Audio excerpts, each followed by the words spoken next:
شورای علما یگانه نهاد صادرکننده فتوا در تاجیکستان از شهروندان تقاضا کرد که از سفر زیاد برای ادای مناسک حج خودداری کنند و مبلغ‌های خود را در داخل کشور صرف نمایند.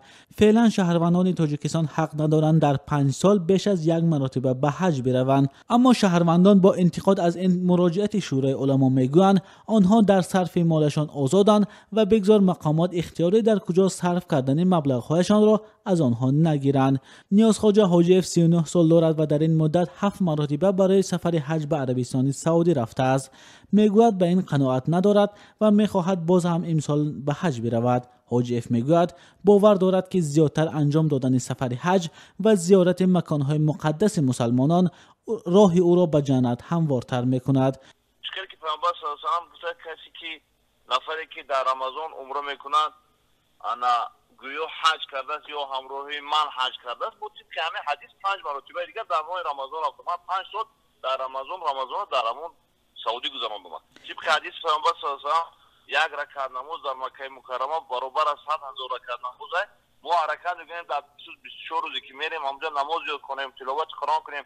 نیاز خواجه حاجیف تاجر است و به فروش لباسواری مشغول است. حاجیف میگوید زیاد به حج رفتنش نه به همه اطرافیانش پسند است و بعضا برای این کار او را انتقاد هم میکنند، اما نیاز خواجه حاجیف میگوید به این انتقادها راضی نیست، چون به قبل او نفرای هستن که میرم در دبی و در ترکیه و در قطر در دیگر جاها استراحت میکنم. میومدم ما همین یک صبح هم راجع به استراحت هم به استراحت میگذاریم هم به عبادت میگذاریم. نیاز خواجه میگوید همه ساله برای ادای مناسک حج حدود $1500 صرف میکند. این همصحبتی ما میگوید هیچگاه حاجی بودن را برای خود عنوان حساب نکرده است و در برابر حج به درماندگان نیز کمک میرساند. نیاز خواجه حاجی در حال به انتقادها درباره زیاد حج کردنش ناراضگی میکند که اخیرا شورای علما از مردم خواست که به جای 2 بار و 3 بار به حج رفتن به آبادکاری در تاجیکستان مشغول شوند. شورای علما بعد از ظهر 20 مارس با پخش یک اطلاعیه از شهروندان تقاضا کرد که از سفر زیاد برای ادای مناسک حج خودداری کنند. سید مکرم عبدالقادرزاده مفتی تاجیکستان در شرح اطلاعیه نهاد زیرتابعش گفت اهالی بر عوض 2 بار و 3 بار حج کردن بهتر است در داخل کشور صدقه جاریه کنند.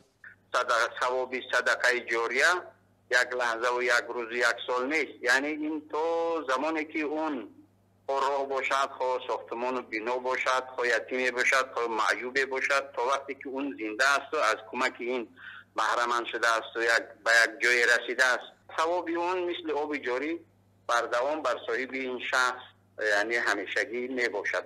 با این همه مفتی تاجیکستان میگوید هر کس در خرج مالش صاحب اختیار است و هدف ندارند کسی را از سفر حج باز دارند. مسئله حج در تاجیکستان از کمترین مسائل است که همه ساله در پی خود محدودیت و همین طور بحث را به دنبال داشته است.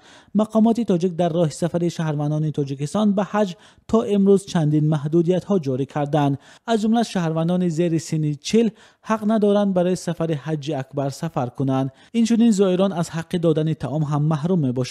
علاوه بر این شهروندان تاجیکستان حق ندارند در 5 سال بیش از 1 مرتبه به حج سفر کنند. همچنین مسئولان بخش دین در شهر و ناحیه‌های کشور حق دارند درخواست اشخاص کم بضاعت و همه آنهایی را که به نظر مسئولین دین وضع اجتماعیش خوب نیست برای ادای مناسک حج رد کنند.